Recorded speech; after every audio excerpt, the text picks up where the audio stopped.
Bismillah walhamdulillah. Hey dunia. Kuma la sunyala. Muso de su donné dugu jɛra u taara sɔrɔ kaburu ye muso labɔ kɛnɛma. A bɛ adamadenw kɔnɔ ko maa jugu dɔw bien ko mɔgɔ minnu bɛ baara jugu kɛ mɔgɔw la. Ne baw minnu taara kaburu la olu taara didi ɲɔgɔn ma. Mɔgɔ sɔrɔla mɔgɔ min kun nana muso bila. U ko ko kunu k'anw ye ni su don muso kaburu bɔra. Muso su bɔra. Ne ba nin tɛ alakira tile sallallahu alaihi wasallam. Ntɔ ni ɲɔgɔn kɛra alakira tile la o. Kafirikɛ min tubira ka kɛ silamɛ ye a bɛ alakira kɔ a bɛ sɛbɛnni kɛ ni nana kafa ka ni yada ka ni jama ni banna silamɛya la ka taa tugu kerecɛnw kɔ a bɛ alakira dɔgɔya ni nana fatu kaburu de banna nin na ja ni ɲɔgɔn dɔ b'anw fɛ yan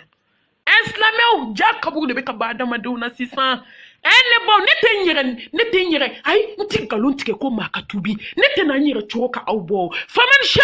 falyu'min wa man sha falyakfur wa ma rasulil illa al balaghul mubin. Wallahi foyi tɛ ciden ma fo laseli masaba i ka yafa anw ma kaburu de ye muso bɔ ne baw nana dingɛ sen k'a dun ka muso bila a kɔnɔ dugu jɛra dugu nana muso sɔrɔ kɛnɛma kaburu ye muso bɔ kaburu banna muso la koyi ja hadamaden bɛ juguman kɛ fo dugukolo bɛ ba i la hey e t'i ta cogo dɔn ne tɛ n ta cogo dɔn an tɛ sabali sigiɲɔgɔnya la an tɛ sabali sinaya la an tɛ sabali an ka faga dabali jugu ma musow a y'aw yɛrɛ sutura a ye dɔ bɔ kɔrɔfɔli la a ye dɔ bɔ hasidiya la an ka dɔ bɔ diɲɛ ɲini na an ka kɔɲɔbaw an bɛ kɔɲɔbaba minnu na silamɛ an bɛ denkundi baba minnu na n'a fɔra kɔɲɔba kɔɲɔ jama bɛ se ka cɛ k'a sɔrɔ ala ko ta ma k'a la denkundi jama bɛ se ka cɛ k'a sɔrɔ ala ma ko ta ma k'a la an bɛ sumuba wele ni diɲɛ ko min na a n'an bɛ sumuba ko ni ŋaraba wele minnu na an bɛ salibata minnu na kɔ kan ani ɲɛ kan an bɛ se sɛbɛnluye min na ka taa kɛ kɔnsɛriw ni fitinɛ ye hey a tɛ cɔ an ka siran ala ɲɛ ala bɛ ka dimi dɛ wallahi ala bɛ ka dimi n'a tɛmɛna nin kan a ma nɔgɔn dɛ a ye cɔ an ka siran ala ɲɛ ka ala deli ala ka hinɛ na ka yafa ma ka tubi nɔgɔya an bɛɛ lajɛlen ka jamana in kisi ka tanga ala bɛ dimi jɔn kɔrɔ jɔn min ye ala ko ta dɛ ne ba dugukolo banna muso la o dugusajɛ u t'a dingɛ ba se ka muso don dugu jɛra nana muso sɔrɔ kɛnɛma kaburu banna muso la koyi f'u nana ka na finikolon dɔw de biri a da la ka sɔrɔ ka karata dɔ ko a da la ni tumu y'a dun k'a ban u bɛ sɔrɔ k'a yɔrɔ karata bɔ yen nɔ la hawla wala quwwata illa billah silamɛw nin don ne jɔra la tugun ne siranna diɲɛ tɔ nege bɔra ne na e k'a lajɛ musow bɛ ka min kɛ ɲɔgɔn na juguman hasidiya juguya nkalon ɲɔgɔn tɔgɔ tiɲɛ ɲɔgɔn den dabali an tɛ fɛ ka ɲɔgɔn ka hɛrɛ ye n'i ye tɔgɔ n'i ye min na n'i ye nɛɛma n'i ye min na a bɛ yala k'o tɔgɔ tiɲɛ anw bɛ se ka to ta cogo di k'anw bɛ diya ala ye an bɛ se ka to ta cogo di k'an ka sun bɛ minɛ don o don ala yafa ma an bɛ dɔ kɛ sini min ka jugu n'o ye ala an ka tubi ka segin ala ma sa an y'an sinsin ni ala tɔgɔ barikalen dunuya de filɛ dunuya de filɛ muso labanna tan dɛ ko ni muso in ye sigiɲɔgɔn tɔɲɔ sa a bɛ komi alakira tile sallallahu alaihi wasallam alakira muso bɛ seli misiri la bɛɛ miniti bɛɛ a bɛ alakira ka misiri la seli la a fatura don bɛ ka taa janaja ye dɔrɔn alakira wulila k'i jɔ ko subhanallah ko ɲɛ bɛ karisa ni na jahanamɛ mɛlɛkɛw bolo k'an kana mɔgɔw jatigɛ ne ba ni min kɛra o bɛ fɔ wallahi ni min kɛra o bɛ fɔ a ye to an ka siran ala ɲɛ sa ɲumankɛlaw bɛ yen o ala ye hɛrɛ min k'u ye diɲɛ kɔnɔ ko ɲɛ bɛ karisa ni na zabaniya mɛlɛkɛw bolo sudon banna a y'a den wolo a ko n'i m'a fɔ n ye ala b'a fɔ n ye ba ka baara kun ye min ye a ko alakira ne ba bɛ si ka seli alakira ne ba bɛ sarakati bɔ a tɛ bɔ e ka misiri la n ka sigiɲɔgɔn ma kisi ka bɔ ne ba tɔɔrɔ ma dɛ anw ye ɲɔgɔn tɔɲɔ sigi la bi dɛ anw de ye koli banbali bila ɲɔgɔn na ka ɲɔgɔn cɛ bɔ cɛya la bilahi ala bɛ ka den sɔrɔ kelen fɛ kelen filɛ nin ye san 3 sigilen bɛ maɲumantɔ ko la ala b'e to yen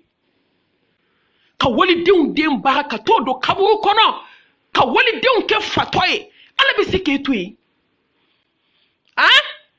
k'an kana kuma de an bɛ mɔgɔ jatigɛ k'an ka hinɛ dɔɔni fɔ ni hinɛ fɔ bilahi ala bɛ hinɛ la n'i ye hinɛ ko kɛ ala bɛ hinɛ la nka an bɛ ka min kɛ a ye to an ka dɔ fɔ ɲɔgɔn ye sa dɔ kɛra ɲɔgɔn nɛgɛ na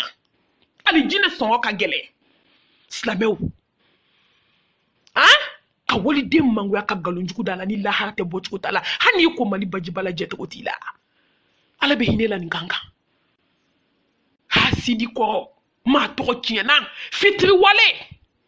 danga de abe de ba on bolo ya he ne ba ne balmo ibe nye doma ka la do dugula ibe nye doma ka here ka ngodi be kla ka ki to nye bare ala ko kali bana fitri wale la nya kono on be ni dama dankulu de la bi muna ala te dimanko ka sara nyene ma bla dinya kono muna ala te dimanko ka wulu nyene ma bla dinya kono muna ala te dimanko ki tege mine ka shetige ni nyi muso muna ala te dimanko ne ka sangele be on asojula nashi ba kele ka sofa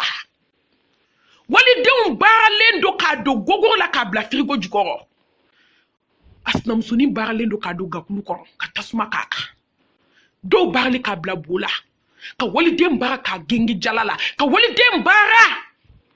ka bla jalala bidai ka wali dem bara ka bla bajila kaka sagulomina ka wali dem bara ka sir kono sina koni kono pana kata yo ko wali dem ngatai wali dem fle palom palona hada ma den juku ka bara fle ala ma dimuna ala te dimanko mi ala dilaka ya fambela jelima slamew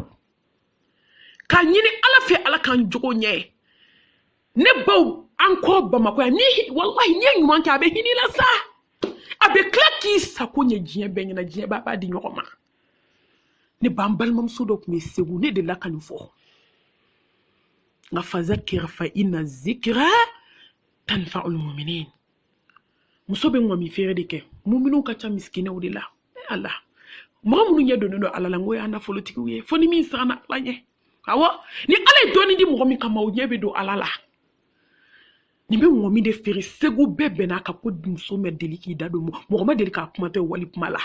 yoro fere kala ni be fe ka na figi gerangi ni do abe fere kala de ko beta be foye nga ko muso ma deliki dado mo ka kuma na muso kunjigini ndo erbe miniti be seconde be ne ba domina musobe fatu sigi ɲɔgɔn bɛn'a kan i mana kɛ sufɛ seli k'i b'i dogo cogo cogo ala b'i yira mɔgɔw la ko muso bɛ si ka seli fo ka dugujɛ ni dugujɛ a bɛ tila ka bɔ n'a ka ŋɔmi ye ka taa feere ni walaha seli la a bɛ n'i da dɔɔni ne baw n'i y'a kɛ ala ye a b'a k'i ye sa n'i y'a kɛ ala ye a b'a k'i ye muso de nalen filɛ ka bɔ ŋɔmi feere yɔrɔ ka walaha seli ka kɔlɔsi ta a bɛ ka fɔ la ilaha illallah ademuso koko ma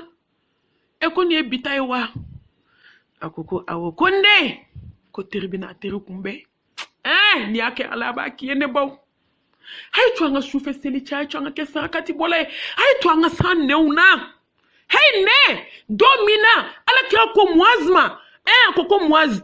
bena alijine kledima mena alijine saw fiye aye sunfo ka seli fo ka sakati fo ka sinji tugu fo ka balmala don fo ne ba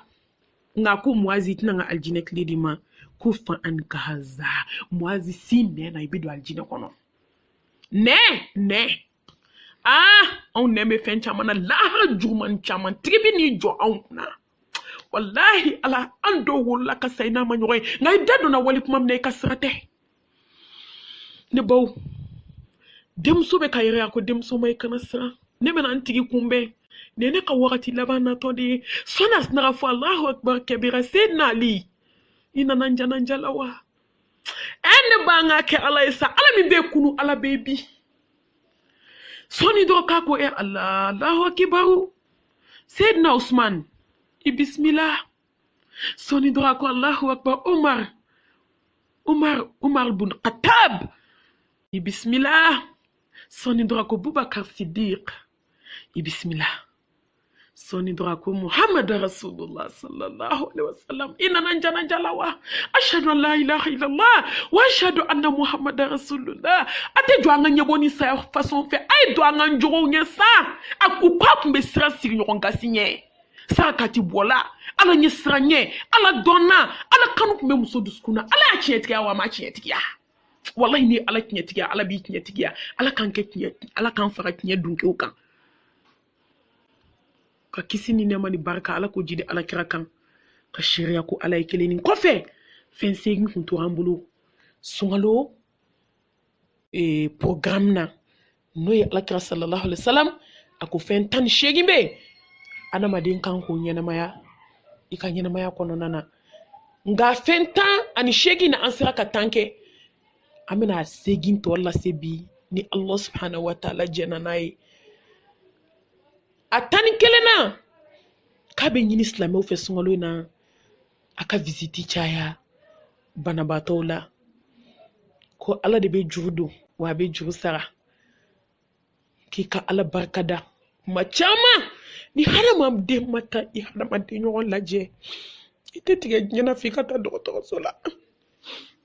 ibna do ko alay masay ni ay Allah kira sallallahu alaihi wasallam te ma kun fe abeni kwanu nu fo abado nu ne be dusku maraya nu ne ba dama de tige jena ni sungalo bayna kata docteur sola kata banabato laje ise minga ordonnance ko san ibisaka ke do ke miye ibisaka dumuni tobi kata di munuma ni sungalo bayna obe nyini anfe abe nyini afi hokmu kono na fanana akata musoche sabato akatu laje obe bidon mo jete sini do ma joli ulu kasura fana kunyeshe wakati le ngabi hadis ko tulu bolo kakuka kangali bala ulu jole me dese bato ka arana kabalo mne kaso salo encore uche ukumena ni saramone ko ka do fur la ko be ka sunti dunia la kambo nyebolo mo shiti ta la bando mo shiti ta ke chukodon aka hile yatime do na kletan la bayna ay do fara chesrikan ay do fara jijakan wakati be kata wakati be kaban ay chesrike wakati be kaban che sabato muso alhamdulillah lendi temele anye yatime de bisheginta ka fini kaluye ka kala sala firdausi mo ame ala fo ame ala barkada amo barkada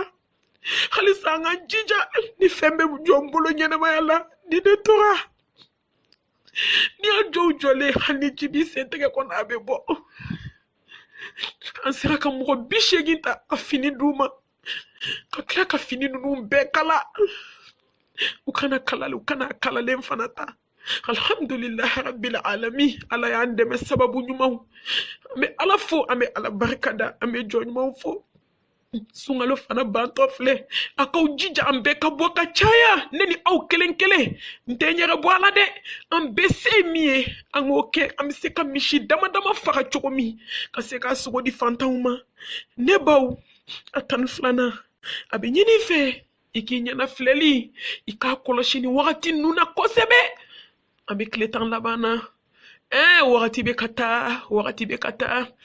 ay doke doye ay doke shujolila ay doke kwane kalana ay doke hadisa kalauna ay doke sakati bola ay doke doye wakati be kaban sanwera yebara ala de benidon ay dobo feton la jela Novelas TV ay ni daljeli haramu garansumu Allah ay ni lajeli bla Africa Show feton jugu femunu la halaya jugu munu porno film munu be telephone kono ay jeni ko fi sabilillah nyede flede wakati be kata doke doye atan sabana o kanenda tugu ko fa an ka haza ko mi alakrami fo moazie senina ibedo aljanna kono kadabo hasidiya pumala ko folila ne baw jeli kumaula jiye kumaula ayaw nemine alakra ko sallallahu alaihi wasallam kayisi naina ka bedo aljanna kono ko me garanti tawye